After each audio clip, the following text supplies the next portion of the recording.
I started my lab at Princeton with the best job in the entire world.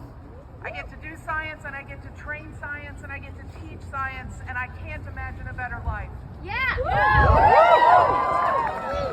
Right after that, I decided to start my family, and my first child was born with something called Angelman syndrome, and I spent the first year of her life praying that she didn't die. I held a seizing child in my arms and prayed. What ended up helping us was science, because there was science for rare diseases, there was science for epilepsy, there was science for children who failed to thrive. What I also found out is that there were scientists working on Angelman syndrome. They were working to make this rare disease no longer so rare and no longer so untreatable.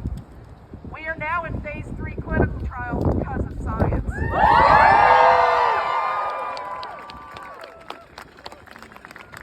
How many of you are a caregiver to a parent, to a child with a rare disease?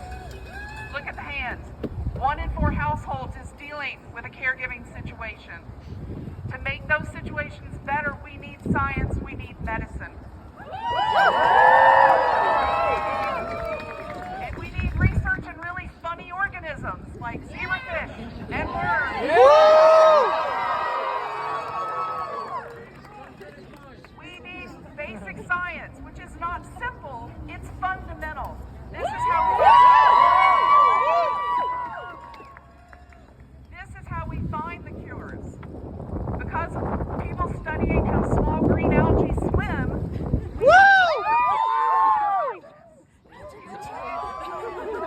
you cannot predict where the findings will come from that will save somebody's life.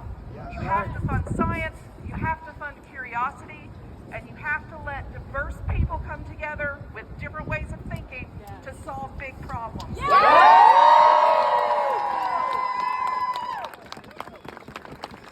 solving no problems when there is no funding. We are solving no problems while funding is frozen for whatever reason they have come up with to fund it or to freeze it. We know this in our labs, we know this in our hearts. We have to fight, and it is so wonderful to see all of you here.